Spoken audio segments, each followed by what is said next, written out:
In the winter of 1843, a young Danish philosopher named Søren Kierkegaard walked the frozen streets of Copenhagen, wrestling with a question that would change the course of Western thought. What if the very freedom to choose your own life is the source of your deepest terror? He had just broken off his engagement to Regine Olsen, the woman he loved, not because he did not care for her, but because he understood something about human existence that made ordinary happiness feel like a betrayal of truth. This is not a story about romantic failure. This is the moment when philosophy discovered something unsettling about consciousness itself. Kierkegaard realized that the dizzying array of possibilities before him, the infinite ways he could choose to live, was not liberating but crushing. Every choice closed off other lives he might have lived. Every commitment was a kind of death to the person he might have become, and there was no cosmic instruction manual, no divine blueprint that told him which choice was correct. He was alone with his freedom, and that freedom felt like falling. From that cold Copenhagen winter emerged a philosophical movement that would define the 20th century. This exploration traces the evolution of existential thought across 100 years and half a continent, from Kierkegaard's lonely insights to Friedrich Nietzsche's proclamation that God is dead and we have killed him, to Martin Heidegger's clinical analysis of anxiety in 1920s Germany, to Jean-Paul Sartre and Simone de Beauvoir redefining human freedom in the shadow of Nazi occupation. You will encounter the central tension that defines existentialism, the dizzying, sometimes unbearable freedom that comes with being a conscious being in an indifferent universe, and the anxiety that freedom inevitably creates. The word anxiety does not quite capture what these philosophers meant. We use anxiety to describe worry about a job interview or a medical test, but existential anxiety is something stranger and more fundamental. Kierkegaard called it angst, a Danish word that carries connotations of anguish and dread. It is not fear of something specific. Fear has an object. You fear the bear, the exam, the diagnosis. Anxiety has no object. It is the feeling of standing at the edge of possibility itself, looking down into the vertigo of choice. Kierkegaard described it as the dizziness of freedom. When you recognize that you could, at any moment, make a choice that would completely alter the course of your life, when you understand that nothing external compels you toward any particular path, that recognition can be overwhelming. It can feel like the ground has dropped away beneath you. Consider the moment of Kierkegaard's broken engagement more carefully. He was 27 years old, she was 18. By all accounts, they loved each other deeply. He proposed, she accepted, and then for more than a year he was tormented, not by doubts about her, but by doubts about the very structure of existence. Marriage meant choosing one life and abandoning all others. It meant living in what he would later call the aesthetic sphere, the realm of immediate satisfaction and social convention, rather than confronting the more difficult truth about human freedom. He broke the engagement in October of 1841, and Regine was devastated. Copenhagen society was scandalized, but Kierkegaard believed he had glimpsed something about existence that made conventional happiness impossible for him. He had seen that we are not simply inhabitants of our lives, but creators of them, and that this creative responsibility is inescapable. 3 years later, in June of 1844, he published The Concept of Anxiety under a pseudonym. The book is difficult, circuitous, written in a style that mirrors the disorientation it describes, but its central insight is clear. Anxiety arises from freedom. Animals do not experience existential anxiety because they live according to instinct. A bird builds a nest because that is what birds do. A human being must decide what kind of person to become, what values to hold, what life to build, and there is no instinct that tells us the answer. We experience ourselves as both a facticity, a set of given circumstances like our body and our historical moment, and as possibility, an openness to infinite futures. The tension between what we are and what we might become is the source of anxiety. Kierkegaard was writing within a Christian framework. He believed that ultimately, faith in God could provide an anchor, a way to leap beyond anxiety into authentic existence. But even his Christian faith was shot through with dread and uncertainty.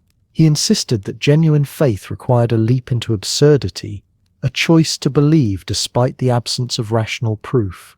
Faith was not comfort, it was risk. And for Kierkegaard, anxiety was not something to be eliminated, but something to be educated by. Anxiety, he wrote, is freedom's actuality as the possibility of possibility. It shows us that we are not determined, that we are genuinely free, and that is both terrifying and essential to being fully human. What happened when the next generation of thinkers stripped away even the possibility of that Christian anchor? Friedrich Nietzsche, born just months after Kierkegaard published the concept of anxiety, would take existential thought in a more radical direction. Nietzsche announced not just that we are free, but that the entire structure of meaning we had relied on was an illusion we created, and then forgot we created. God is dead, he proclaimed, and we have killed him. This was not atheism as simple disbelief. It was the recognition that the entire edifice of Western values, morality, and purpose had been built on a foundation that was crumbling. If there is no cosmic order, no divine purpose, no transcendent realm of meaning, then everything is permitted and nothing is required. That is not liberation. That is vertigo on a civilizational scale. By the early 20th century, these ideas had moved from the margins to the center of European intellectual life. Martin Heidegger, writing in the aftermath of the First World War, analyzed anxiety with the precision of a phenomenologist. He distinguished between fear and angst. Fear is always fear of something, but angst is about nothing in particular and everything in general. It is the mood in which the world loses its familiarity, in which the comfortable structures of daily life suddenly seem arbitrary and fragile. Heidegger called this uncanniness, the experience of feeling not at home in the world, and he argued that this experience, far from being pathological, reveals the truth of our condition. We are beings who exist toward death, beings whose existence is finite and who know it. That knowledge shapes everything we do, whether we acknowledge it or not. Then came the Second World War, and existentialism moved from philosophy seminar rooms into the streets. Jean-Paul Sartre wrote his major work, Being and Nothingness, in Paris cafes during the Nazi occupation, a time when the stakes of freedom and choice were not abstract but immediate and mortal. Should you join the resistance? Should you collaborate? Should you keep your head down and try to survive? There was no guidebook, no authority that could make the choice for you. Sartre emerged from this crucible with the most uncompromising vision of freedom in the history of philosophy. We are, he said, condemned to be free, not blessed with freedom, not gifted freedom, but condemned to it. Freedom is not an option we can decline. It is the inescapable structure of human consciousness, and with that freedom comes total responsibility, not just for ourselves, but, in Sartre's provocative formulation, for all of humanity. This is the landscape this exploration will traverse, from the intimate crisis of a broken engagement in 1840s Copenhagen to the existential crucible of occupied Paris. You will see how philosophy grappled with the burden of freedom and the anxiety it produces. You will encounter Simone de Beauvoir's challenge to Sartre, her insistence that freedom is always ambiguous and interdependent, never as absolute as Sartre claimed. You will meet Albert Camus, who rejected the label existentialist, but who wrestled with the same questions, concluding that life is absurd, meaning is impossible, and yet we must imagine Sisyphus happy as he rolls his boulder up the mountain for eternity. These are not comfortable ideas. They offer no reassurance, no easy answers, no techniques for eliminating anxiety from your life. What they offer instead is clarity about what it means to be a conscious being in a universe that does not care about your existence, and they insist that authenticity requires facing that reality rather than fleeing into distraction, convention, or bad faith. The journey begins in Copenhagen, with a man walking alone through winter streets, carrying a question that would echo across a century. Copenhagen in October of 1841 was a city of propriety and expectation. The narrow streets were lined with brick townhouses, where families lived according to patterns established generations before.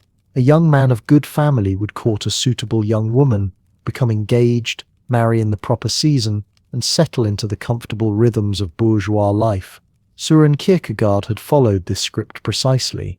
He had proposed to Regine Olsen in September of 1840, and she had accepted. The engagement was announced. The families approved. Everything proceeded as it should. Then, 13 months later, Kierkegaard ended it. Not because he had stopped loving her, not because he had found someone else, not because of any external obstacle that might have made the marriage impossible. He broke the engagement because he understood something about himself, about freedom, and about the nature of human existence that made continuing feel like a fundamental betrayal. The decision devastated Regine. It scandalized Copenhagen society. It haunted Kierkegaard for the rest of his life, and it became the crucible in which a new kind of philosophy was forged. What Kierkegaard had glimpsed was this: the freedom to choose your own life, to commit yourself to one path among infinite possibilities, produces a kind of terror that has nothing to do with external danger.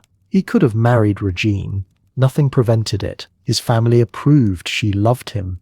The path was clear, but that very clarity, that very possibility, opened up a vertiginous awareness of everything else he might become, every other life he might live, every commitment he would be closing off forever. The ability to choose, he realized, is inseparable from the anguish of choosing. This was not the kind of anxiety you feel before an examination or when walking down a dark street. Those fears have objects. You are afraid of failing the test, afraid of the potential attacker in the shadows. Kierkegaard saw that the deepest form of anxiety has no object at all. It is not fear of something but the dizziness that comes from confronting pure possibility itself. He would later write that anxiety is the dizziness of freedom. When you stand at the edge of a cliff, you feel vertigo not because something is pushing you, but because you could jump. The possibility is yours. Nothing external compels it. Nothing external prevents it.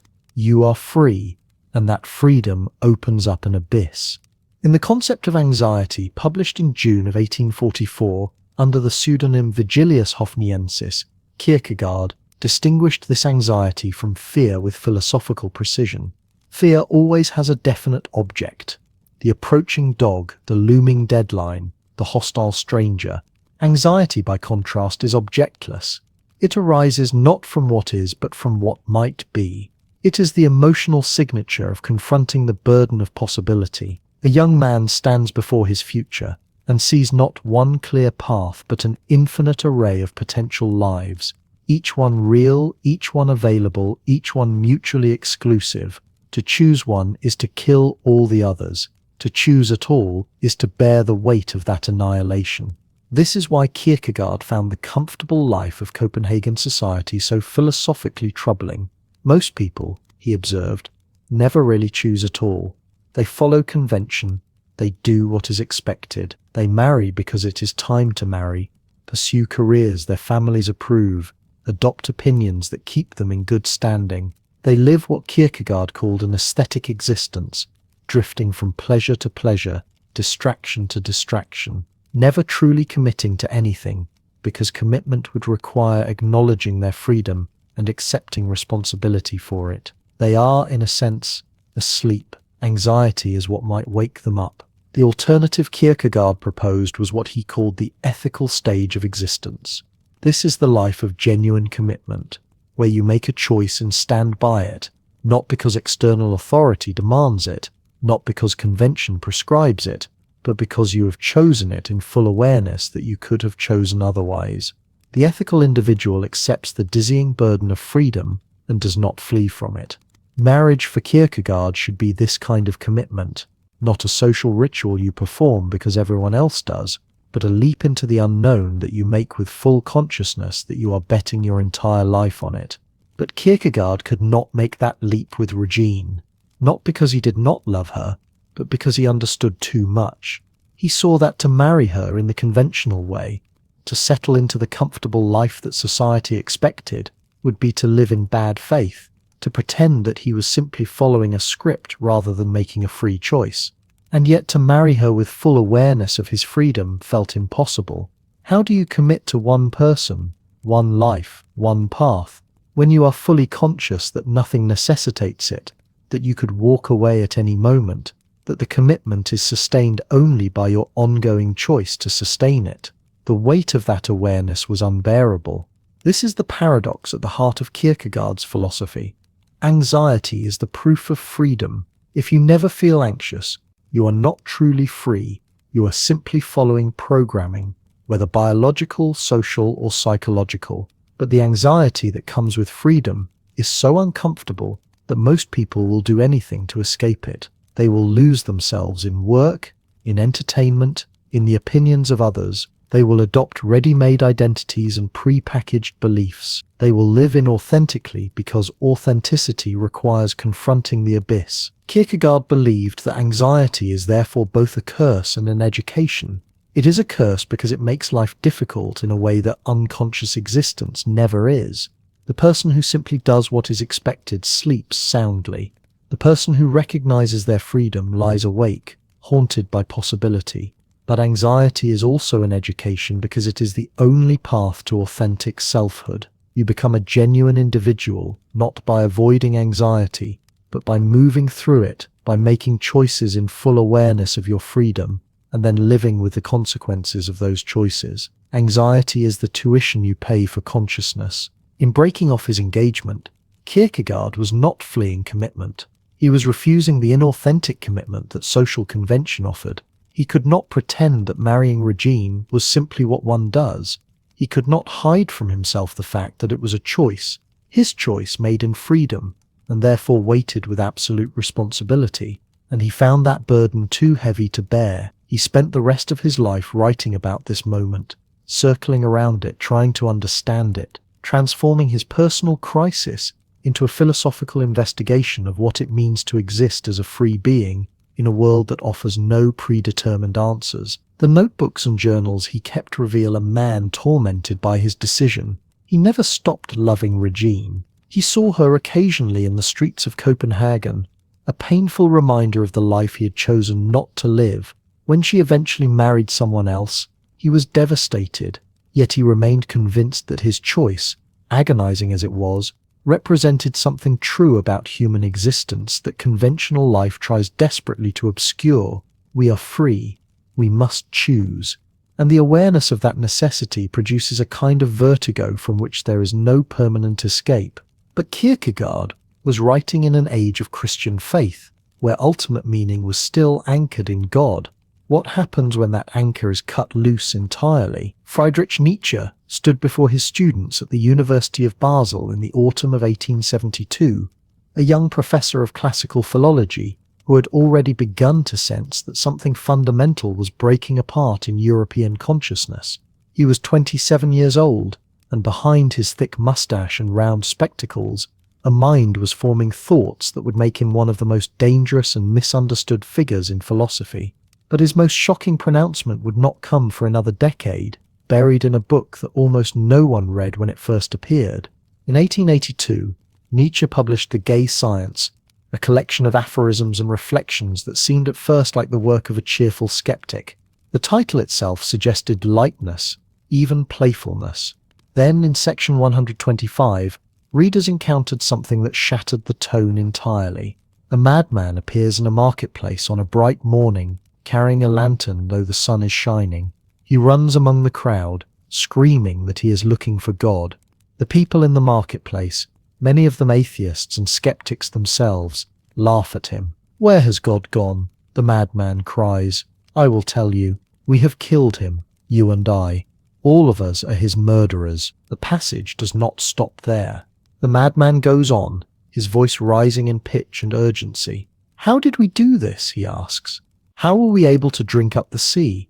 Who gave us the sponge to wipe away the entire horizon? What were we doing when we unchained this earth from its sun? Are we not plunging continually, backward, sideward, forward, in all directions? Is there still any up or down? Are we not straying as through an infinite nothing? Do we not feel the breath of empty space? Has it not become colder? Is not night continually closing in on us?"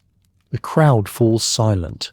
The madman realizes he has come too early. His tremendous event, he says, has not yet reached their ears. Lightning and thunder require time. The light of the stars requires time.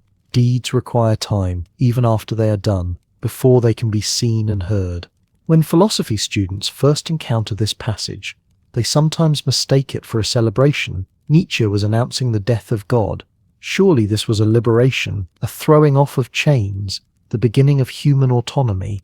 But nothing in the madman's speech suggests triumph. Everything in it suggests terror, disorientation, and loss. The madman is not celebrating. He is diagnosing a catastrophe that no one else has yet understood. The death of God for Nietzsche was not a metaphysical claim about whether a divine being exists.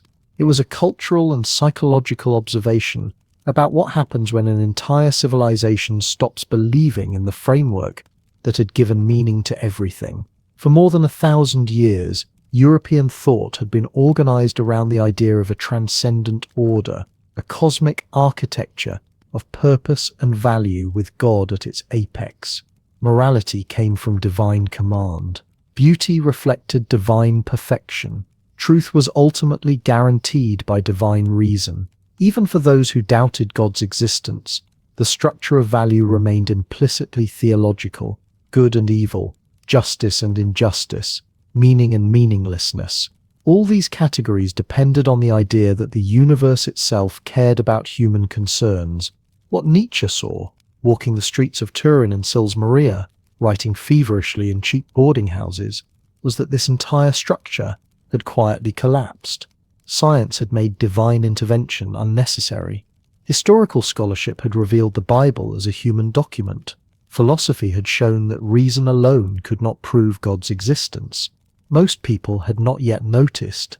They continued to speak of morality and meaning as if the foundation was still intact, but the foundation was gone. The building was still standing, but only because no one had yet leaned against it hard enough.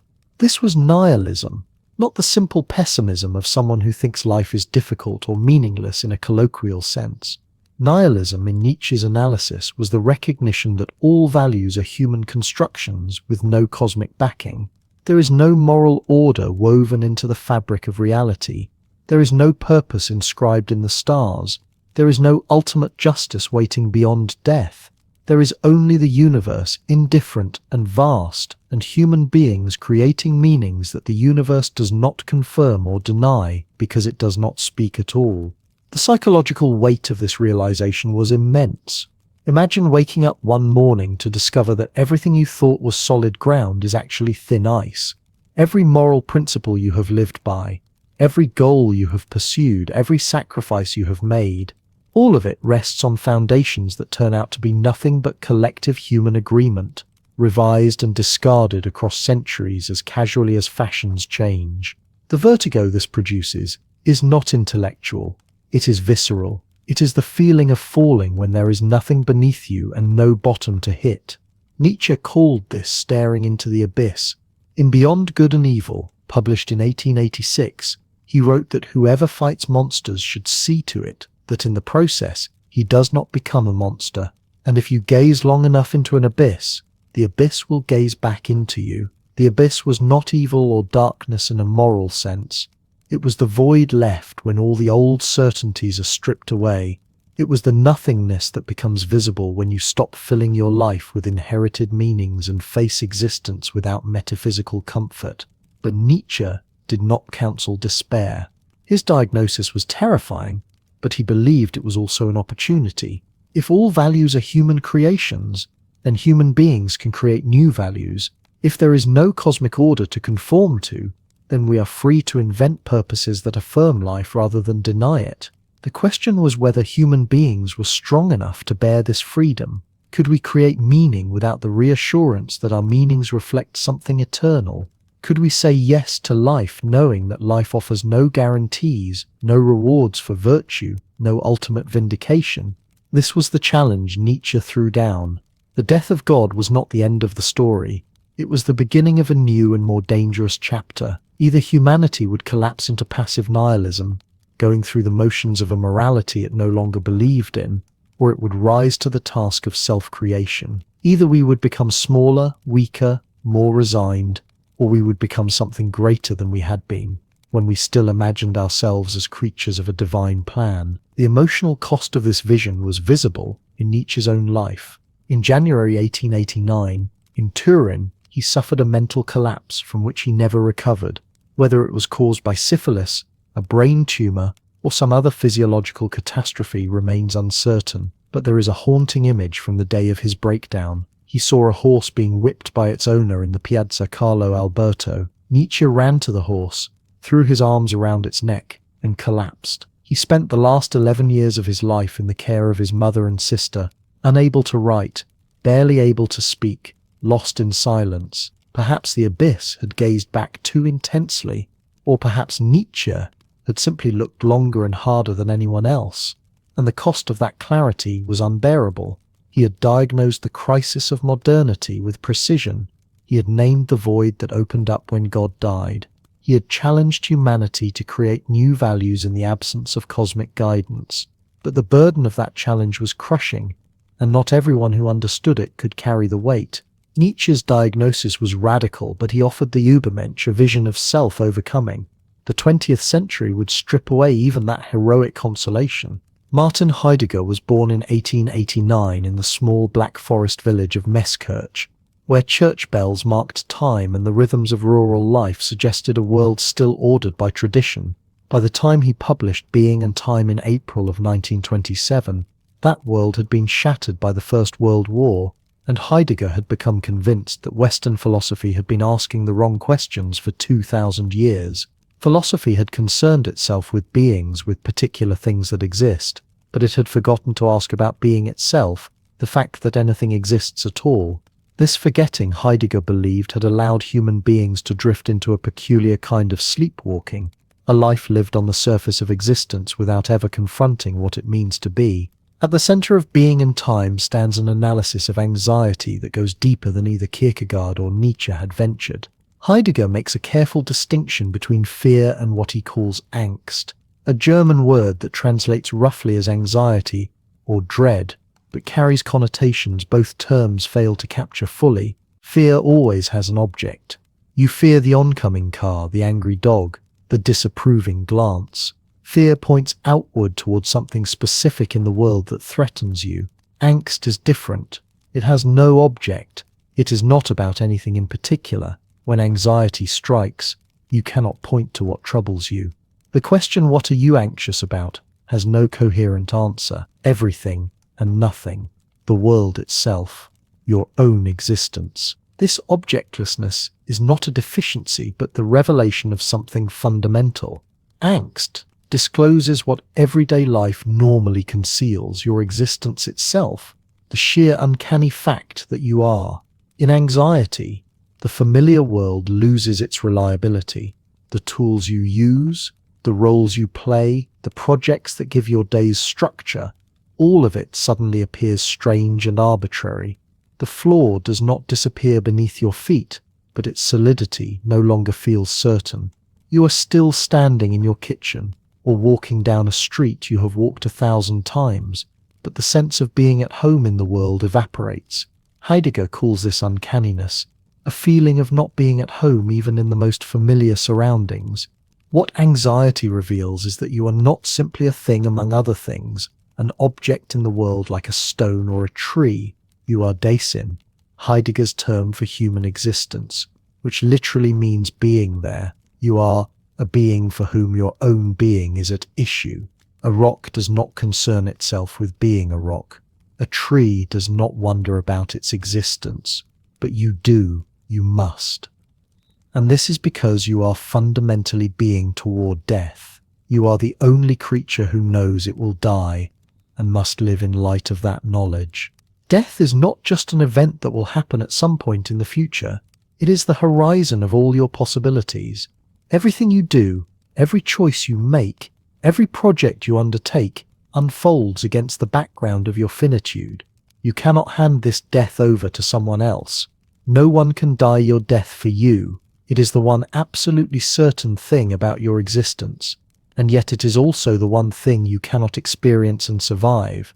Death is your own most possibility, Heidegger says, the possibility that is most uniquely and irreducibly yours. But here is the problem. Most of the time, you do not live in awareness of this. Most of the time, you are absorbed in what Heidegger calls the They-Das-Man, the anonymous social world of conventional understanding and shared expectations. You do what one does. You think what one thinks. You want what one wants. The they is not some malicious external force. It is the ordinary public world, the realm of common sense and social roles, the endless chatter of opinion and routine. You are a student, a worker, a parent, a friend. You have tasks to complete and obligations to fulfill. You navigate the world through ready-made categories and inherited scripts. This is not necessarily bad. Social existence is unavoidable and often necessary, but it allows you to forget the question of your own existence. You become anonymous to yourself, lost in the busyness of everyday concerns. Heidegger calls this falling, and he means it structurally, not morally. You fall into the Fey the way water flows downhill. It is the path of least resistance. The Fey offers you interpretations of who you are and what matters, without requiring you to confront the groundlessness of your own existence. It tells you what career to pursue, what possessions to desire, what opinions to hold. It explains away death as something that happens, yes, but later, not now, not to me in particular. One dies eventually, but one is not dying right now. Death becomes a statistical fact rather than an existential reality. Then anxiety breaks through. Something cracks the surface of everyday absorption. Perhaps there is no dramatic external cause. You are standing in line at a shop or lying awake at 3 a.m, and suddenly the entire edifice of normalcy feels thin and arbitrary. Why am I doing this? What is the point of any of it? The activities that filled your days still exist, but their significance has drained away. You see yourself from the outside, going through motions, playing a part. The anxiety is not about losing your job or disappointing someone. It is deeper and more disorienting. It is the recognition that all your projects and roles rest on nothing, that you have been fleeing from a question you cannot escape. What am I doing with this existence that will end? This moment of anxiety is a rupture, but Heidegger insists it is also a gift. Anxiety individualizes you. It pulls you out of the day and forces you to confront your existence as your own. In everyday life, you are dispersed among roles and routines, never quite gathering yourself together. Anxiety collapses that dispersion. You cannot hide behind what one does when you are facing the uncanniness of your own finitude. The world withdraws its familiar meanings, and you are left alone with the question of what you will make of the time you have. Authenticity, for Heidegger, is not about finding your true self or expressing some inner essence. It is about accepting your finitude and owning your existence in light of it. Authentic Dasein lives with a resolute awareness that existence is finite, that death is not a distant abstraction but the defining possibility that shapes everything. This does not mean being morbidly preoccupied with death. It means living in such a way that your choices are genuinely yours, made in full acknowledgement that you are responsible for this existence, and no cosmic order will justify it for you. Inauthenticity is not sin.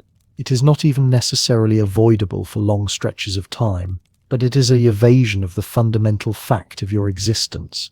When you tell yourself that you had no choice, that circumstances forced your hand, that this is just what people do, you are fleeing into the bay. Authenticity requires facing the anxiety that comes with freedom and finitude rather than numbing it with distraction or conformity. Heidegger does not romanticize this. He is not offering a path to happiness or fulfillment. Being toward death is not comforting. Authenticity does not make life easier. If anything, it makes existence heavier, more burdensome, because you can no longer pretend that your choices are guaranteed by something outside yourself. But the alternative is a kind of self-forgetting, a life lived in bad faith where you drift through existence without ever truly inhabiting it. The question Heidegger leaves you with is not whether you will die, but whether you will live in awareness of your mortality, allowing it to clarify what matters and what does not. Will you own your existence, or will you lose yourself in the comfortable anonymity of the bay? The answer is never settled once and for all. Falling is constant. Anxiety recurs. Authenticity is not a state you achieve, but a possibility you must choose again and again. Heidegger mapped the structure of existential dread with clinical precision, but he remained abstract. It took the lived horror of war to make these ideas visceral. The city that had once epitomized enlightenment values and artistic freedom became On June 14th, 1940, a place where every action carried weight it had never carried before, German troops marched down the Champs-Élysées under a sky that offered no commentary, and Paris began 4 years of occupation that would transform not just its streets but the philosophical questions its inhabitants could no longer avoid asking. Jean-Paul Sartre had been teaching philosophy at a lycée in Paris when war was declared in September 1939. By June 1940, he was a prisoner of war captured by German forces near Bordeaux in eastern France. He spent 9 months in Stalag 12D, a prisoner of war camp near Trier, where he read Heidegger's Being and Time in the original German and organized theatrical performances with fellow prisoners. The irony was not lost on him.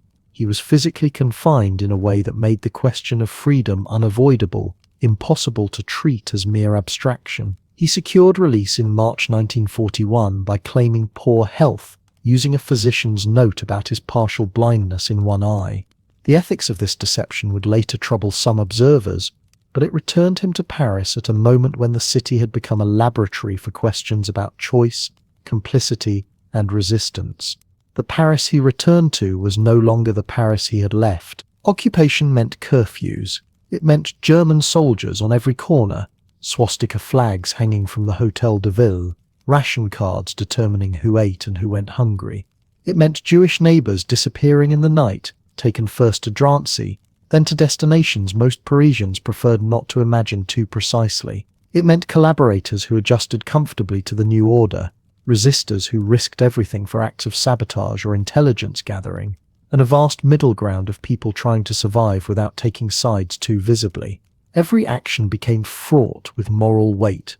To ride the metro was to sit alongside German officers. To buy food was to participate in an economy controlled by occupiers. To remain silent when a Jewish shopkeeper was arrested was a choice. To speak up was also a choice, one with potentially fatal consequences. The luxury of treating philosophy as academic exercise evaporated. Questions about freedom and responsibility were no longer theoretical puzzles but daily dilemmas that determined fates. Sartre and Simone de Beauvoir, who had been partners since their student days, met regularly at the Café de Flore in Saint-Germain-des-Prés. The café became their office, their salon, their refuge.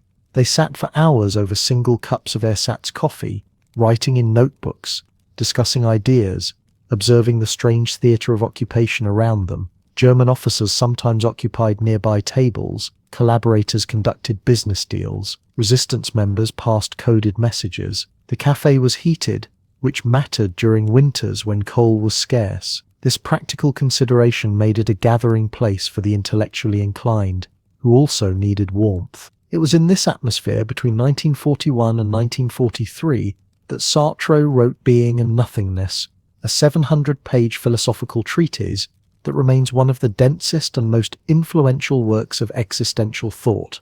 The manuscript grew in cafes, in the small apartment he shared with his mother, in spaces where the sound of German boots on cobblestones provided constant reminder that philosophy was not separate from history but embedded in it. The book's central claim would have been abstract before the war. Afterward it felt visceral. Sartre argued that human beings have no fixed essence, no predetermined nature that dictates what they must become. We exist first, and only through our choices do we create what we are. This meant that no one could claim they had no choice, that circumstances had forced their hand, that they were merely following orders or doing what anyone would have done. The collaborator who denounced neighbors chose that.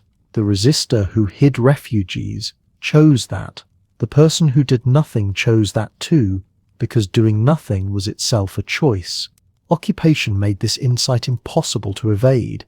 In ordinary times, people could drift through life following convention, rarely confronting the fact that they were choosing their path.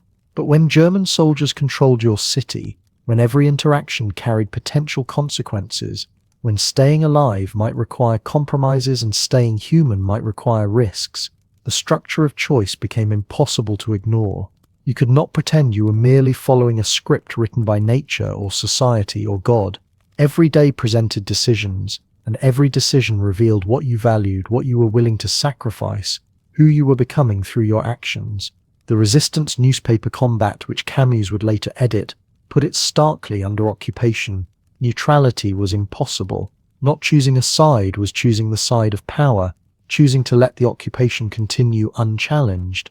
This political reality had philosophical implications that Sartre understood with unusual clarity. Freedom was not a pleasant option you exercised when convenient. It was the inescapable condition of consciousness itself. You could not stop choosing, even if you chose to pretend you were not choosing. Sartre himself engaged in modest resistance activities. He joined a resistance group called Socialisme et Liberté, though it accomplished little before dissolving. He wrote for underground publications. These actions were neither heroic nor cowardly, but human-scaled responses to impossible circumstances. He did not risk his life the way some resistors did, but he also did not collaborate. He existed in that vast middle ground where most people lived, trying to act with some integrity while also surviving. What made being and nothingness philosophically radical was not just its claim that we are free, but its insistence that this freedom is absolute and inescapable even under constraint.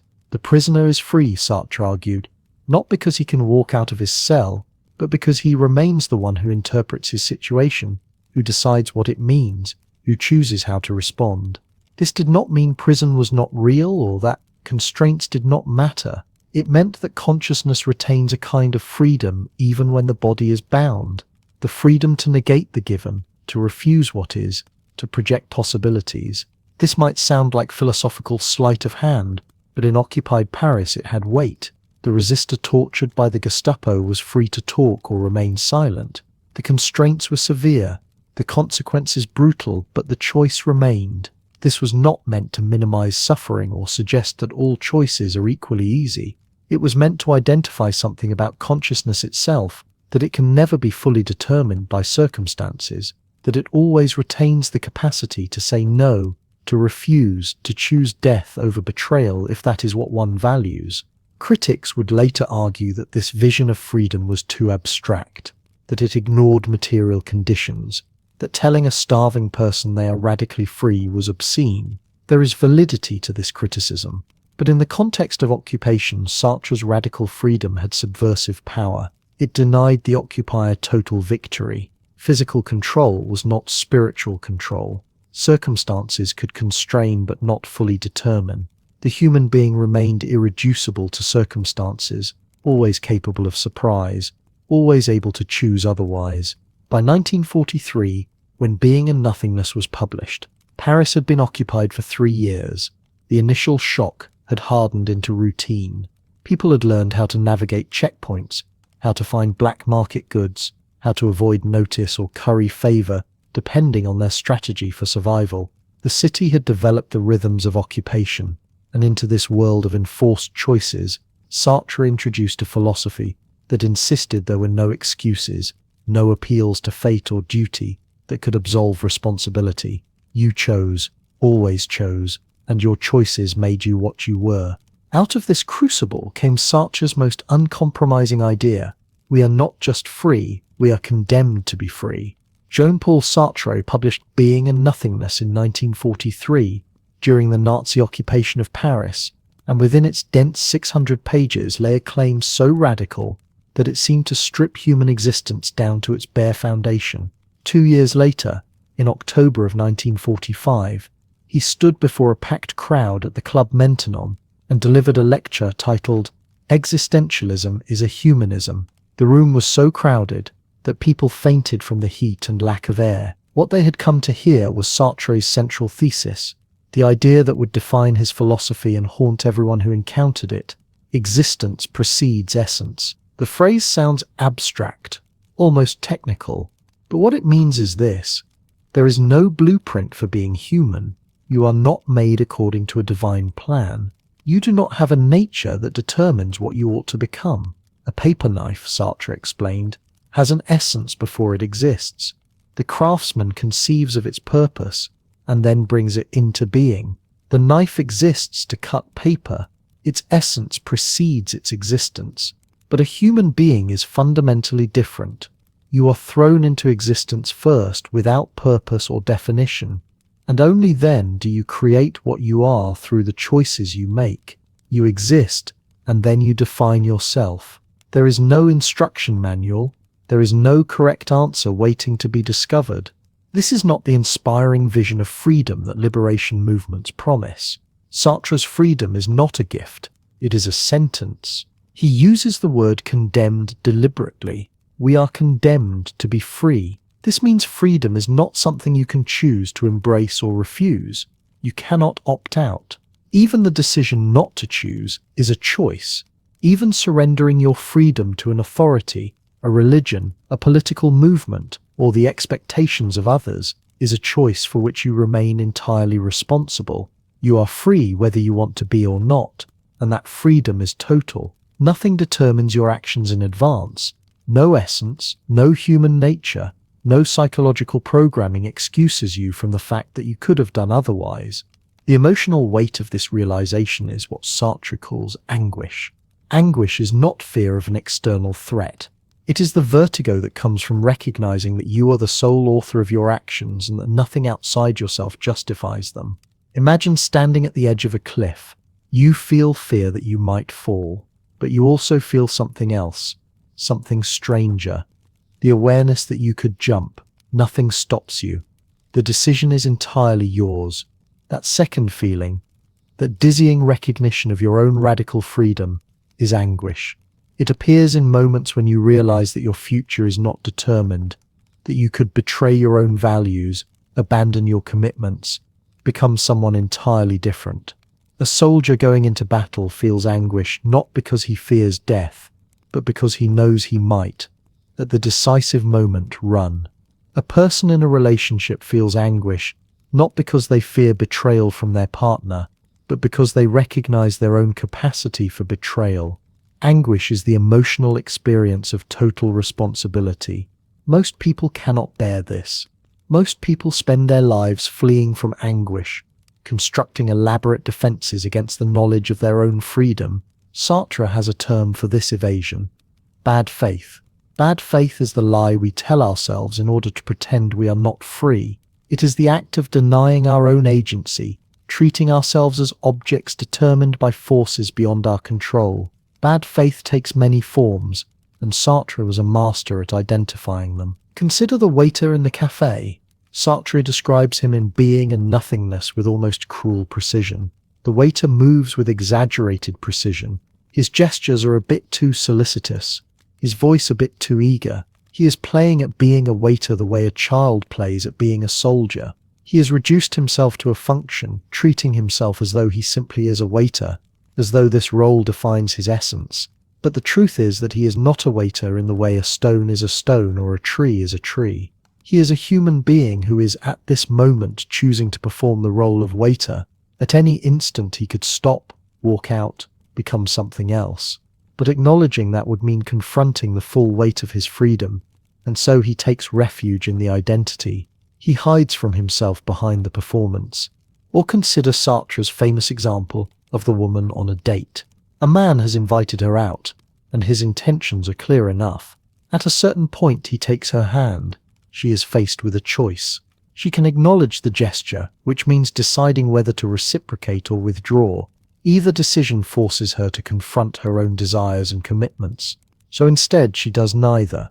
She leaves her hand in his as though it were a thing, a passive object, and continues the intellectual conversation as though nothing physical were happening. She pretends that she has not noticed, that no decision is required, that the situation is simply unfolding on its own.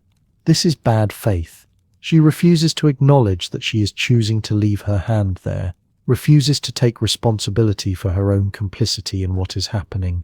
By treating her hand as a mere object, she evades the recognition of her freedom. Bad faith is everywhere, according to Sartre, because freedom is unbearable. People appeal to their emotions as though feelings were forces that compel them. I cannot help how I feel, they say, as though emotions were weather patterns rather than lived experiences for which they are responsible. People appeal to social roles, claiming that they must behave a certain way because of their job, their family position, their place in society. People appeal to the past, insisting that their history determines who they are, as though the meaning of past events were fixed rather than continually reinterpreted in light of present choices. People appeal to psychological explanations, genetic predispositions, cultural conditioning, anything that allows them to say, "I am this way because of forces beyond my control." Sartre grants none of these excuses. Your emotions are yours. Your social role is a performance you could abandon. Your past is an inert collection of facts to which you give meaning through your current projects. Your psychological tendencies are patterns you could, through effort and choice, alter. None of this denies that you are situated, that you face constraints, that some choices are harder than others. A worker cannot simply choose to be wealthy. A person born into poverty faces obstacles that others do not. But even within those constraints, you remain free in how you respond, in the meaning you assign to your situation, in the projects you undertake. To claim otherwise is bad faith. The severity of this vision is almost shocking. Sartre offers no comfort, no escape hatch, no external authority to which you can defer. There is no human nature to appeal to, no correct path laid out in advance. You are alone with your freedom, and that freedom extends to every moment of your existence. Even your values are your own creation. When you claim that something is good or right or just, you are not discovering an objective truth. You are choosing to value it, and you could choose otherwise. The entire moral universe is your responsibility. This is why Sartre insists that we are condemned to be free. Freedom here is not liberation, but burden. It is not possibility, but weight. You cannot escape it. You cannot share it. You cannot blame anyone else for what you become. The existentialist hero is not someone who joyfully embraces infinite possibility. The existentialist hero is someone who accepts this terrible freedom without flinching, who acts without the comfort of justification, who takes full responsibility for choices made in the absence of any guarantee that they are correct. But if we are absolutely free, how do we bear the weight of that freedom? Sartre's answer is austere and demanding. If existence precedes essence, and we truly are condemned to be free, then something follows that Sartre understood with uncomfortable clarity. Freedom is not an abstract philosophical category. It is a felt experience, something that moves through the body and mind with specific emotional textures. In his lecture at the Club Maintenant in Paris on October 29, 1945, just weeks after the liberation, Sartre tried to explain to a packed and hostile audience what radical freedom actually feels like from the inside. He named 3 states that define the phenomenology of choice: anguish, forlornness, and despair. These are not symptoms of weakness or pathology. They are the inevitable companions of authentic existence, the psychological weather of a life lived without illusions. Anguish, for Sartre, is not worry about a specific outcome. It is something stranger and more unsettling. Imagine standing at the edge of a cliff. The fear you might feel is ordinary fear. Fear that you might slip, that the ground might give way, that some external force might cause you to fall. But anguish is different. Anguish is the dizziness that comes from realizing you could jump, not that you will jump, not that you want to jump, but that nothing external prevents you from doing so. The possibility exists entirely within your power, and no law of nature, no social prohibition, no aspect of your fixed character guarantees you will not suddenly, inexplicably, step over the edge. This is the vertigo of radical freedom. You are not just free to pursue your goals or follow your values. You are free at every moment to betray them. The soldier who has fought bravely for years could desert tomorrow. The faithful spouse could commit adultery tonight. The pacifist could pick up a weapon. Sartre's point is not that people do these things frequently, but that there is no essence, no human nature, no inner self that makes such betrayals impossible. Character is not a substance that determines behavior. It is only a pattern of past choices, and past choices do not bind the present. You are always free to become someone else entirely. This realization produces a peculiar kind of dread. It is not fear of external danger, but fear of one's own freedom. When you recognize that you are not a fixed thing but a constant choosing, The ground seems to disappear beneath you. Who you are right now is no guarantee of who you will be in the next moment. The self is not a stable foundation, but an ongoing project, perpetually under construction, perpetually at risk of collapse or radical revision. Anguish is the emotional register of that instability. Sartre illustrates this with the example of a military leader sending soldiers into battle. The leader experiences anguish not simply because he fears making a tactical error, but because he understands that his decision is his alone. No military manual dictates the correct choice. No general principle absolves him of responsibility. He chooses, and in choosing, he makes himself the kind of person who sends others to possible death. The choice creates him even as he makes it. This doubling back of freedom onto itself, this awareness that in choosing you are choosing who you are, generates the distinctive nausea of existential anguish. Forlornness emerges from a different dimension of freedom. If anguish is the dizziness of possibility, forlornness is the loneliness of choice in a universe without guidance.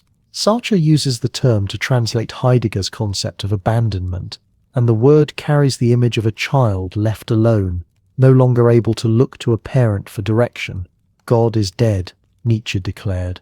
And Sartre takes this absolutely seriously. We are forlorn because we are orphans in the cosmos. There is no external authority to consult, no moral law written into the fabric of reality, no divine plan that tells us what we ought to do. This is not simply atheism, as the denial of a bearded figure in the clouds. It is the recognition that values do not exist prior to human choice. There are no platonic forms of the good hovering in an eternal realm. There are no moral facts built into nature. When we make a decision, we cannot appeal to any standard outside ourselves for validation. We are alone with our freedom, and our freedom is absolute precisely because it is unsupported. The feeling of forlornness manifests as a profound loneliness. You might seek advice from friends, consult ethical theories, pray for guidance, but ultimately you must decide what weight to give that advice, which theory to follow, whether to trust the voice you think is divine. Every attempt to escape choice only pushes the choice one level deeper. You choose whether to obey the authority you choose to recognize. The philosopher who claims to follow reason must first choose to value rationality. The believer who obeys God must first choose to interpret certain experiences as divine commands. There is no exit from the responsibility of choice, no refuge in obedience or tradition or intuition that does not itself depend on a prior choice to submit to these things. Sartre's example of the young man torn between joining the Free French forces and staying to care for his widowed mother captures this perfectly. The student came to Sartre, hoping for guidance. Should he pursue the grand cause of liberation or honor the intimate duty of care? Christian ethics could be interpreted either way. Love thy neighbor might mean either path. Kantian duty offered no clear answer. Both choices could be universalized without contradiction. Emotional inclination pulled in both directions. No moral theory, no religious teaching, no calculation of consequences could resolve the dilemma. The student was forlorn because he was free. He had to choose, and in choosing, he would define what it means to act well in such a situation. No one could choose for him. The universe offered no clue. Despair, the third state, sounds like hopelessness, but Sartre means something more precise. Despair is the recognition that we can only control our own actions, not their outcomes. We are radically free in our choices, but we are not free in the results of those choices. The world pushes back. Other people exercise their own freedom. Circumstances shift unpredictably. We must act without knowing whether our actions will achieve their intended effects, and we must continue to act even when we know they might fail entirely. This is not resignation or passivity. Sartre's despair is active, even urgent. It means accepting that you cannot wait for ideal conditions, cannot guarantee success, cannot control whether others will join your cause, or whether history will vindicate your choices. You act anyway. You commit yourself fully to a course of action, while recognizing that everything might go wrong, that your sacrifice might be wasted, that your values might die with you. This is despair, the willingness to engage without hope of certainty. A political activist works for years to change an unjust law, knowing the change might never come. A parent raises a child with care, knowing the child might reject everything the parent believes. An artist creates work that might never be seen. Despair is the courage to act decisively in the face of this uncertainty, to pour yourself into projects that transcend your control. It is not the opposite of action, but the emotional ground of authentic action. Action undertaken without the illusion that outcomes are guaranteed. Together, these three states describe the texture of radical freedom. Anguish is the internal vertigo of possibility. Forlornness is the external loneliness of choosing without cosmic guidance. Despair is the temporal recognition that our choices project into an uncertain future we cannot command. These are not pleasant feelings. They are, in fact, nearly unbearable, and this, Sartre believed, is precisely why most people flee from them into bad faith. It is crucial to understand that these existential states are not the same as clinical anxiety or depression. Clinical anxiety often fixates on specific threats or spins in loops of irrational worry. Depression typically involves a loss of energy, meaning, and motivation. Existential anguish, forlornness, and despair are responses to genuine features of the human condition. They arise from clear-eyed recognition of how things actually are. They are, in a sense, rational responses to the structure of existence itself. To be human is to be free. To be free is to lack essence, guidance, and guaranteed outcomes. These emotional states are simply what it feels like to confront that reality without lying to yourself. Sartre knew this would sound grim. The audience at his lecture in 45 grew increasingly restless and hostile as he spoke. Critics accused existentialism of promoting despair in an age that desperately needed hope. But Sartre's response was that authentic hope could only be built on truth, not illusion. Pretending we are not free does not make us less free. It only makes us dishonest. The weight of choice cannot be lifted by denial. It can only be carried with integrity. Yet Sartre insisted we are responsible not just for ourselves, but for all humanity. This is where the personal becomes political. On October 29th, 1945, less than 6 months after Germany's surrender, Jean-Paul Sartre stood before a packed hall in Paris to deliver a lecture that would become famous, infamous, and endlessly misunderstood. The war had ended, but its moral weight had not lifted. France was reckoning with collaboration, resistance, survival, and compromise. People wanted answers about how to live, how to choose, how to act in a world where every decision had carried the possibility of life or death. Sartre offered them something more demanding than answers. He told them they were radically free, and that in every choice they made for themselves, they were choosing for all humanity. The claims sounded grandiose. It sounded like moral imperialism. If you choose to marry rather than remain single, if you choose to pursue art rather than medicine, if you choose to lie to spare someone pain rather than tell a brutal truth, how can you possibly be choosing for everyone? You are choosing for yourself, navigating your own circumstances, your own needs and desires. Sartre was saying something far more unsettling. He was saying that when you choose, you are not discovering what is right. You are creating what is right. There is no template, no cosmic rule book, no predetermined essence of human nature that tells you what a person should do. Your choice itself brings a value into existence. And because your choice is an act of value creation, you are implicitly claiming that this choice is worthy, that it represents something valuable about human possibility. In choosing, you are making a statement about what a human life can be. This is not a description of subjective preference. Sartre was not saying that all choices are equally valid, or that values are merely personal opinions. He was saying that values do not exist independently of human choice, floating in some platonic realm waiting to be discovered. They come into being through our commitments. When you choose honesty over kindness in a particular moment, you are not applying a pre-existing hierarchy of values. You are asserting, through your action, that in this situation, honesty matters more. And because you are a human being making that choice, You are inevitably presenting that choice as something a human being might choose, as a possibility within the space of human freedom. You are, whether you acknowledge it or not, creating an image of humanity through your own existence. The weight of this becomes clearer when you consider a case Sartre presented during that October lecture, a case drawn from the war itself. A young man came to Sartre seeking advice. The young man's older brother had been killed by the Germans in 1940. His father had a history of collaboration with the enemy, and the young man despised him. His mother lived for him alone, finding in her surviving son her only consolation in a world of grief and betrayal. The young man wanted to leave France, to join the Free French forces in England, and fight against the occupiers who had destroyed his family. But he knew that if he left, his mother would likely sink into despair.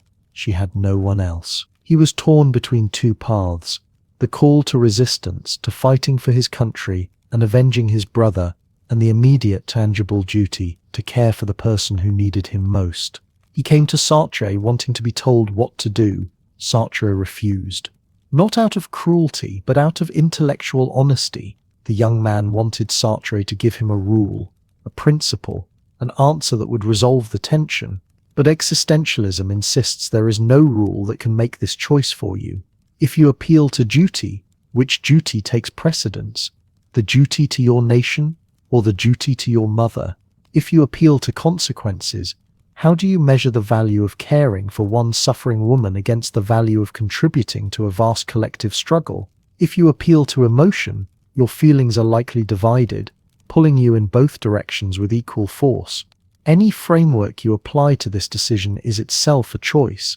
The young man could decide that national resistance takes precedence, but that decision would itself be an act of freedom, not the application of a neutral moral fact. What Sartre told the young man was stark. You must choose, and nothing will make the choice for you. There is no correct answer that exists before you decide. The rightness of the action will come into being through your commitment to it. If you choose to stay with your mother, you create a value system in which intimate care and personal loyalty are paramount.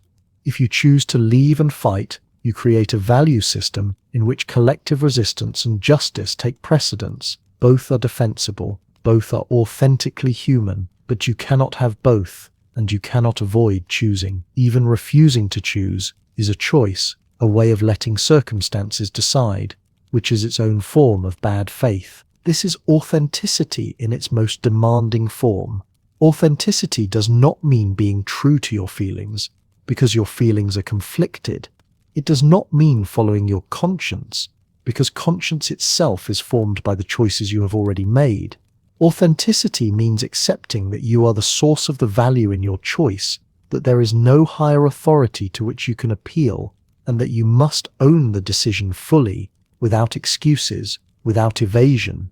The young man cannot say, "I had no choice. My emotions demanded I stay, or duty required that I fight." He has a choice. He must make it, and in making it, he defines what it means to be a human being in that situation. The appeal to duty is one of the most common forms of bad faith, precisely because it feels virtuous. When you say, "I must do this because it is my duty," you are presenting your choice as though it were not a choice, as though some external obligation were acting through you, relieving you of responsibility. But duty is not a force that moves you. You are choosing to honor that duty. You are deciding that this obligation matters more than other considerations.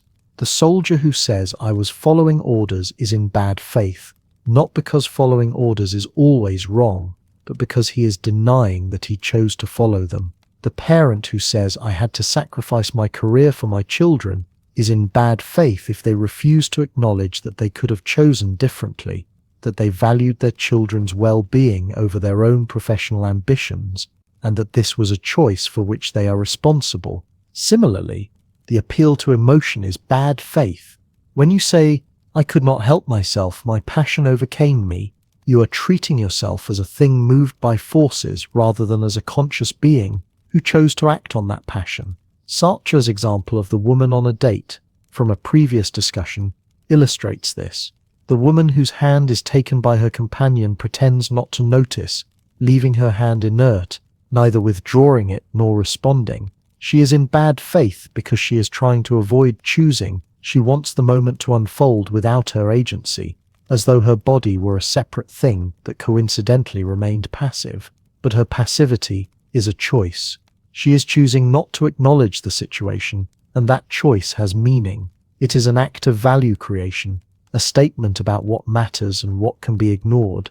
The vertigo of this insight is profound. If every choice is an act of value creation, then you can never simply follow the rules.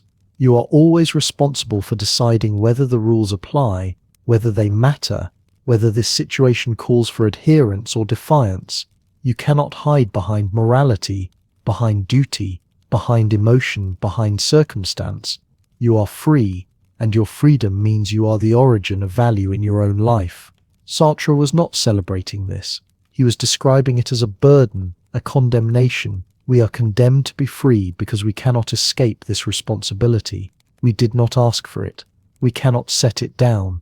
We can only choose authentically or in bad faith, and even bad faith is a choice we make. The claim that in choosing for myself I choose for all humanity is not, then, a claim about imposing my values on others. It is a recognition that my choice is an assertion about human possibility. When I choose courage, I am saying courage is a value worth embodying. When I choose care, I am saying care is a value worth prioritizing. I cannot choose something and simultaneously claim it is worthless. My choice affirms the value, and because I am human, my choice says something about what humans can value. This does not mean everyone must choose as I choose. It means that every choice is inescapably public in its meaning, even if private in its execution. You are always, through your existence, creating an image of what a human life can be. Sartre's existentialism could feel coldly individualistic. It was a woman, his lifelong partner, who would reframe freedom as fundamentally ambiguous and relational. Simone de Beauvoir sat at a corner table in the Café de Flore in the spring of 1946, surrounded by the notebooks and manuscript pages that would become the ethics of ambiguity. Paris was emerging from occupation, still scarred, still hungry, still reckoning with what people had done and failed to do during the war years. Around her, the same conversations that filled every café: who had collaborated, who had resisted, who had simply tried to survive. These were not abstract philosophical questions. They were questions about freedom, choice, and responsibility, lived in conditions of genuine constraint. She had spent years in dialogue with Sartre, refining and challenging his ideas, and now she was prepared to offer something different. Not a rejection of existentialism, but a correction. Sartre had declared that we are condemned to be free, that existence precedes essence, that we bear absolute responsibility for our choices. These claims had a kind of austere purity, a philosophical rigor that Beauvoir respected, but they also had a blindness, and that blindness troubled her deeply.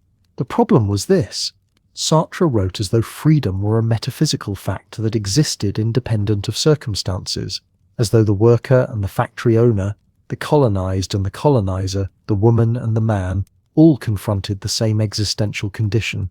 Technically, philosophically, this might be defensible, but Beauvoir understood what Sartre sometimes seemed to forget, that freedom is not just a philosophical abstraction, but a lived reality, and lived realities are shaped by power, history, and the concrete situations we inherit. She had her own experience to draw from. As a woman in mid-20th century France, as someone who had chosen not to marry, not to have children, not to follow the expected path, she knew intimately what it meant to claim freedom in a world structured to limit it. She knew that her freedom to write, to think, to live as she chose was not simply a metaphysical given, but something she had to fight for daily against expectations, conventions, and material constraints. And she knew that millions of people faced constraints far more severe than her own. This awareness led her to the central claim of the ethics of ambiguity, that freedom is not absolute but fundamentally ambiguous. We are indeed free, in the sense that we must choose and cannot escape the burden of choice. But we are also facticity, embodied beings thrown into particular historical and social situations that we did not choose and cannot simply wish away. We are both transcendence and immanence, both the being who makes meaning and the being caught in circumstances beyond our control. This ambiguity is not a flaw in the human condition, but its defining characteristic. To be human is to exist in this tension, never fully determined but never fully free either. The person born into poverty does not have the same freedom as the person born into wealth. The colonized person does not have the same freedom as the colonizer. The woman does not have the same freedom as the man. These are not just differences in circumstance, but differences in the very structure of freedom itself. What made this recognition radical was how it transformed the ethical dimension of existentialism. For Sartre, the ethical challenge was to accept responsibility for your own choices and to choose authentically rather than in bad faith. For Beauvoir, this was necessary, but insufficient. Because our freedom is ambiguous, because we are always situated in relation to others, our freedom depends on the freedom of those around us.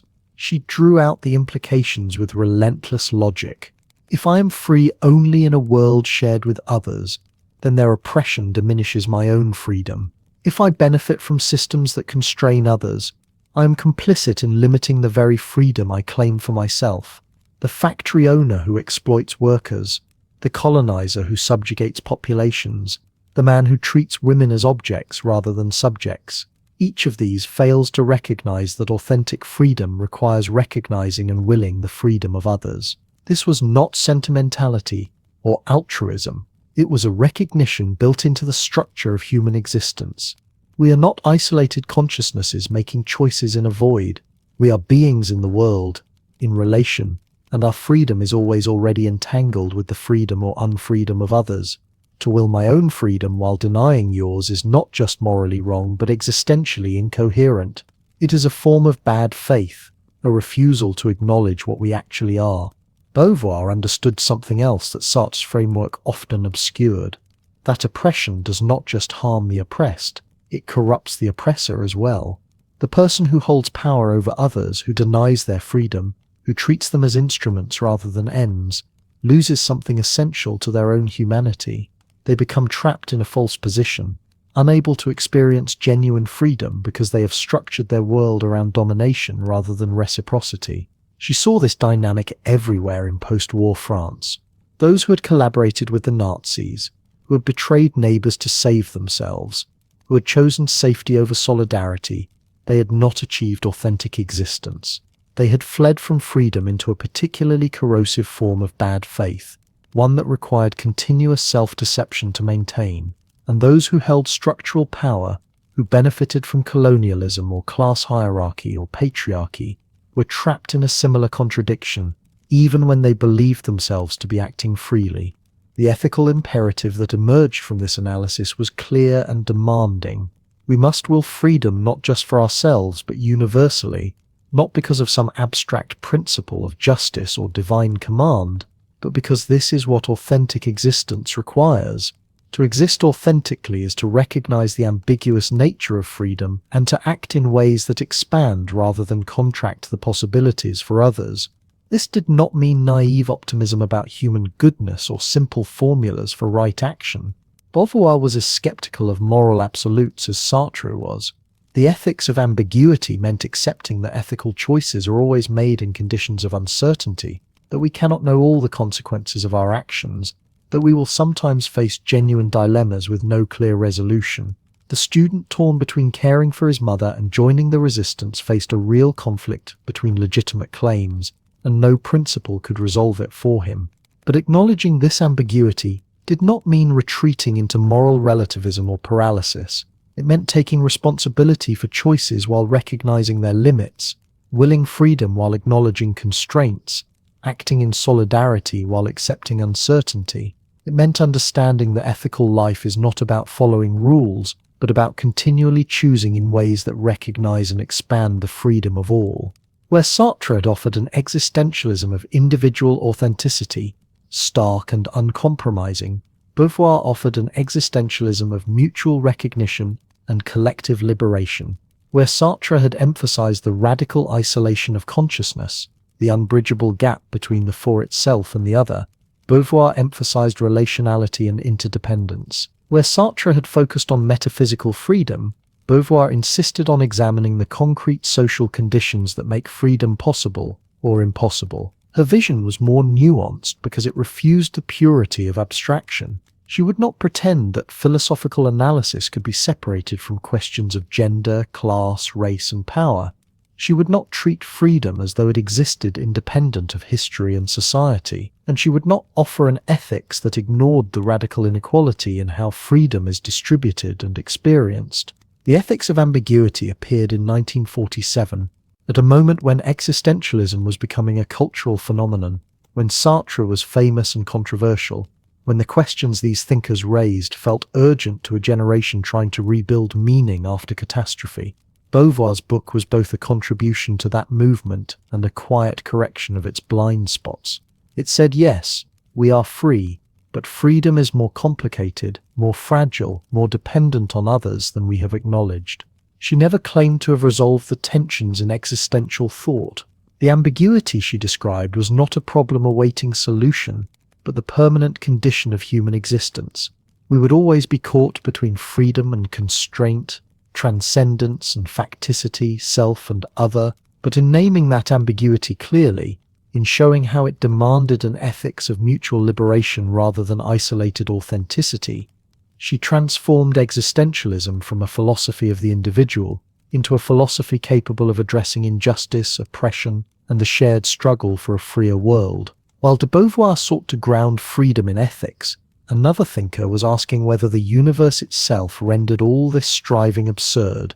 While Simone de Beauvoir was developing her ethics of ambiguous freedom in post-war Paris, another voice emerged from the same intellectual circles, offering a vision that would challenge the very foundations of existential philosophy. Albert Camus, born in Algeria and forever shaped by the harsh light and poverty of colonial North Africa, found himself increasingly uncomfortable with what he saw as Sartre's elevation of freedom above all else. For Camus, the fundamental human situation was not one of dizzying possibility, but of confrontation with something far more intractable, the silence of the universe itself. Camus published The Myth of Sisyphus in 1942, the same year Paris fell deeper into occupation and Sartre was drafting Being and Nothingness. But where Sartre was building a philosophy of radical freedom and responsibility, Camus was articulating what he called the absurd. The absurd, in his precise formulation, is neither a property of the world nor a property of human consciousness, but the collision between the two. We are creatures who desperately need meaning, order, and rational explanation. We crave answers to the fundamental questions. Why are we here? What is our purpose? Does our existence matter? And the universe, vast and indifferent, offers nothing but silence in return. No answers, no consolation, no acknowledgement that the question was even asked. This is not simply atheism or nihilism. Camus was not claiming that life is meaningless because God does not exist. He was identifying something more stubborn and irreducible, the permanent divorce between what we demand from existence and what existence is willing to provide. A world that could be understood, even if that understanding revealed no inherent purpose, would not be absurd. A human being content not to ask questions would not experience the absurd. The absurd arises specifically from the confrontation, from our refusal to stop asking questions we know cannot be answered. You can see why this put Camus at odds with Sartre almost immediately. Sartre insisted that we create our own essence through free choice, that we are the authors of our own meaning. Camus found this optimistic, almost naive. To claim we create meaning is to deny the weight of the absurd, to pretend the universe's silence does not matter. For Camus, human freedom is real but severely limited. We are free to choose our actions, but we are not free to make those actions meaningful in any ultimate sense. We are not authors writing on blank pages. We are actors performing in a theatre where no one is watching, where the script makes no sense, and where the final curtain falls regardless of how we play our parts. This is where the myth of Sisyphus enters, and it remains one of the most haunting images in 20th century philosophy. Sisyphus, in Greek mythology, was punished by the gods for his defiance, his eternal sentence, to roll an enormous boulder up a mountain, only to watch it roll back down, and then to begin again, forever. No progress, no completion, no point at which the task is done and meaning achieved, just the endless repetition of futile labor. For Camus, this is not merely a fitting metaphor for human life, it is human life, stripped of comforting illusions. We build and what we build crumbles. We create and our creations are forgotten. We love and those we love die. We pour our days into projects and relationships and accomplishments, and all of it, every bit of it, ends in the same place. Death, silence, erasure. The universe does not care what we built. There is no scorekeeper tallying our achievements. There is only the boulder and the mountain and the eternal return to the bottom. Most philosophers faced with this vision would offer some form of consolation or escape. Religion offers transcendence. This life is not all there is. Sartre offered radical freedom. We create meaning through our choices. Nietzsche offered the Übermensch. We overcome ourselves and affirm life despite its meaninglessness. But Camus refuses every escape route. He will not pretend the absurd can be dissolved through faith, or transcended through willpower, or transformed through philosophical sophistication. The absurd is permanent. It cannot be solved. It can only be lived. And here Camus arrives at the strangest, most defiant conclusion in his entire philosophy. After painting this picture of futility and cosmic indifference, after demonstrating that human life is essentially absurd and that no ultimate meaning is possible, he writes, "One must imagine Sisyphus happy." This sentence has baffled and inspired readers for 8 decades. How can Sisyphus be happy? What possible happiness is there in eternal futile labor? Camus's answer is subtle and psychologically profound. Sisyphus is happy not because he has found meaning in his task, not because he has deluded himself into thinking the boulder will stay at the top this time, not because he has faith that some god is watching and will reward him eventually. Sisyphus is happy because he is fully conscious of his situation and chooses to continue anyway. He knows the boulder will roll down. He knows the task is futile. He knows the universe does not care, and he goes back down the mountain to push it up again. Not in hope, not in delusion, but in lucid, clear-eyed revolt. This is Camus' concept of revolt, and it is perhaps his most significant contribution to existential thought. Revolt is not the same as rebellion, which implies trying to overthrow the absurd or escape it.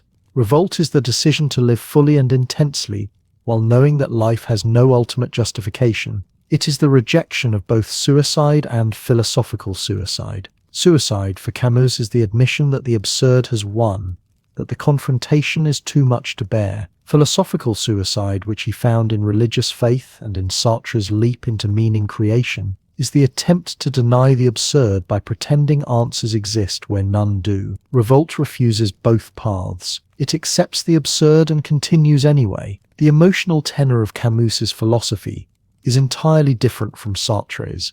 Sartre's existentialism, for all its talk of anguish, is fundamentally activist and forward-looking. We are free, we choose, we create. There is drama and possibility in every moment.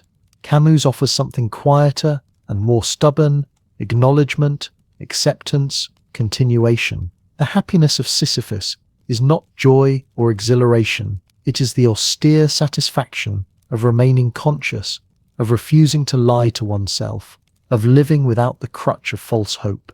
Camus applied this philosophy to political and social life with equal rigor. In The Rebel, published in 1951, he argued that authentic revolt must reject both nihilistic violence and utopian dreams.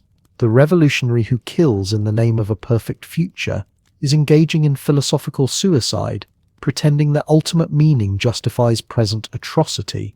The true rebel acts within the limits of the absurd, working to reduce suffering and increase human dignity without claiming to know the correct course of history or the final shape of justice.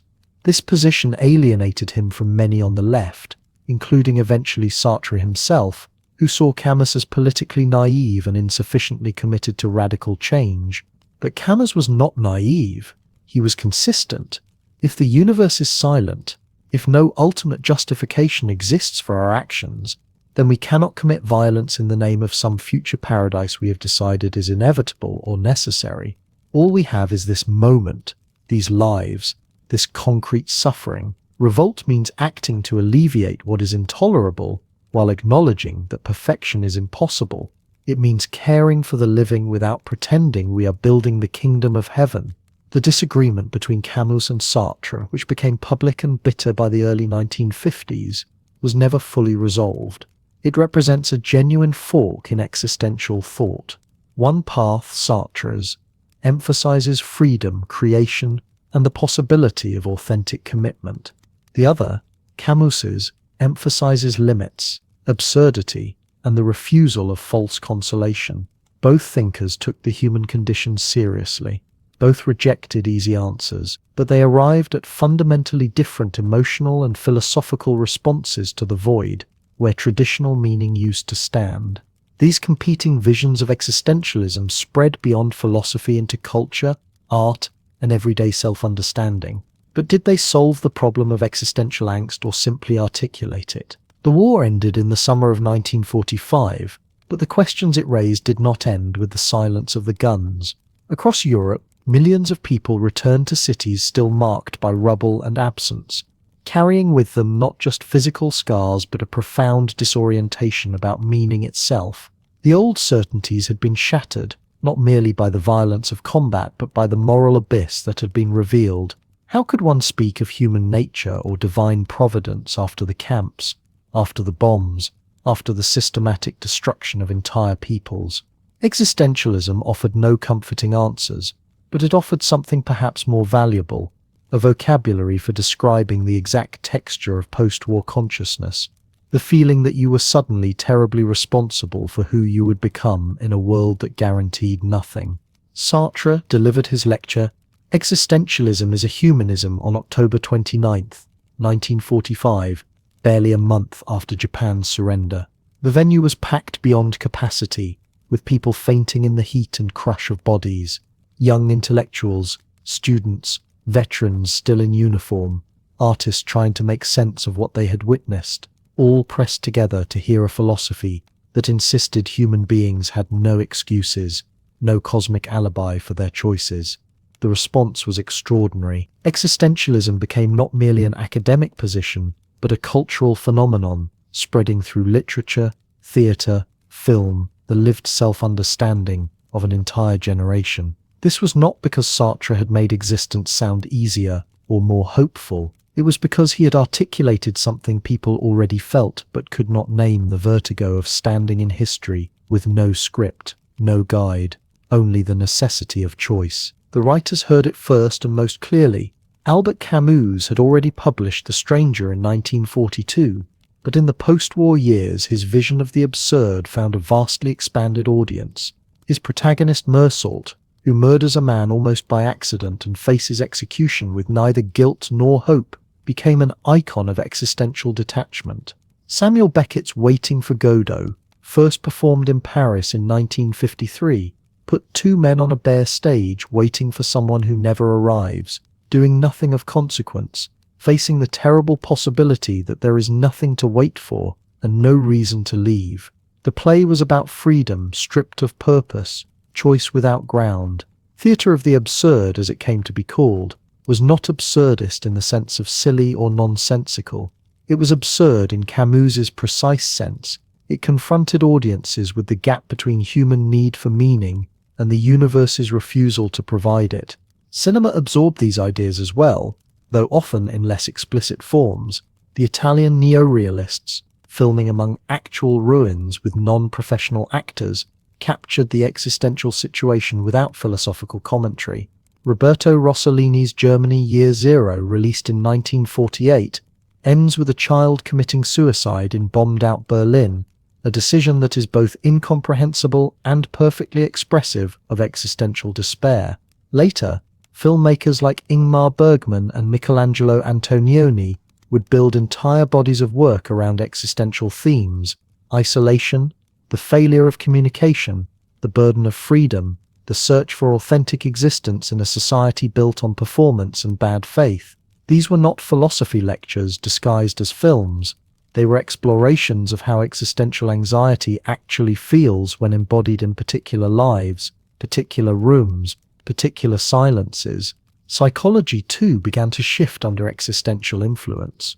Rollo May, an American psychotherapist, encountered existential thought while recovering from tuberculosis in a sanatorium and recognized in it a more adequate account of human distress than orthodox Freudian theory provided. His book, The Meaning of Anxiety, published in 1950, argued that anxiety was not simply a symptom to be eliminated, but a fundamental aspect of being human, arising from our awareness of freedom and finitude.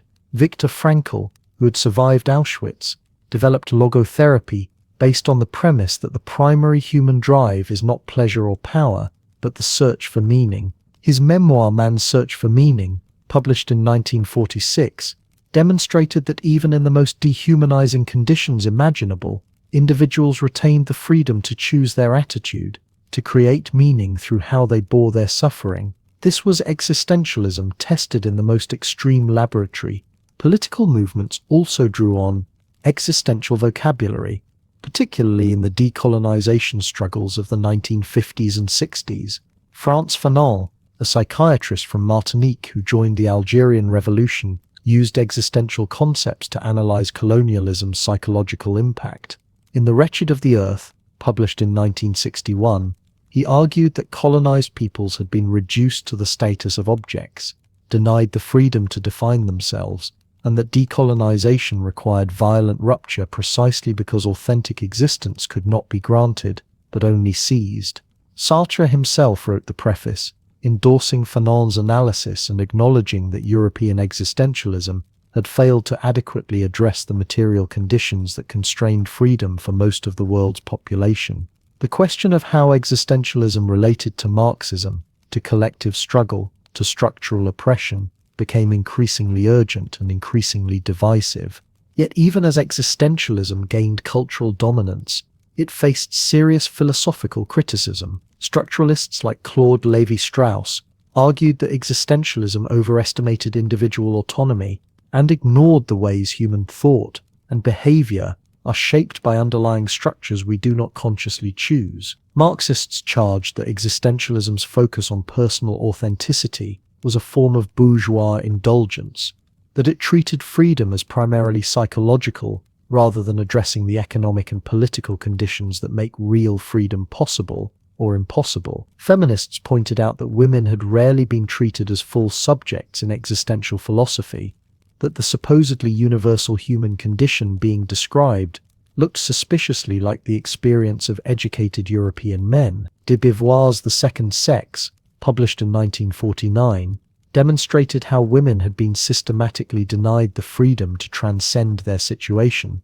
relegated to immanence, to the status of other. Her work revealed both the power of existential analysis and the limitations of how it had been applied. The anxiety existentialists described also began to take new forms in the affluent societies of the late 20th century. The dread of meaninglessness persisted, but it was now accompanied by what the psychologist Barry Schwartz would later call the paradox of choice. When every option is available, and no choice is mandated by tradition or necessity, decision itself becomes paralyzing. The undergraduate facing a course catalogue with thousands of options, the consumer confronted by 37 varieties of jam, the young adult designing a life with infinite possible paths, and no clear criteria for choosing among them. This was not the anguish of the resistance fighter or the dread of death. It was a diffuse, chronic anxiety born of precisely the freedom existentialists had insisted was constitutive of human existence. The burden had not lessened with prosperity. If anything, it had intensified. Contemporary life seems almost designed to produce existential vertigo. Social media presents us with a continuous scroll of alternative selves we might have become, friendships we might have pursued, causes we might have joined. Career paths that once followed predictable trajectories now fracture into 1,000 specializations, each requiring constant reinvention. Relationships form and dissolve with unprecedented fluidity, unconstrained by the social pressures that once made marriage or geography binding. We are freer than any previous generation to define ourselves, and yet surveys consistently reveal rising rates of anxiety, depression, and a sense that life lacks coherence or meaning. The existentialists would not have been surprised. They never claimed that freedom would make us happy. They claimed it would make us responsible, and that the weight of that responsibility, inescapable and absolute, would manifest as angst. What remains from this philosophical tradition is not a solution but a way of seeing. Existentialism insists that to be human is to exist in tension, to be neither a thing with a fixed nature nor a god with unlimited power, but a freedom situated in constraints, a consciousness that must act without final justification. The anxiety this produces is not a malfunction to be corrected, but the feeling of being what we are. Authenticity, that elusive existential ideal, does not mean eliminating anxiety, but facing it without evasion, without bad faith, without pretending that someone else is responsible for the life you are living. This is a hard teaching, and perhaps an incomplete one. It says little about love, about community, about the forms of meaning that do not depend on individual choice, but it says something true and difficult about the particular burden of being a choosing creature in a universe that does not choose for you. The question existentialism asks is not one that can be answered once and for all, but one each person must answer through the choices they make, day by day, in full knowledge of their own freedom and finitude.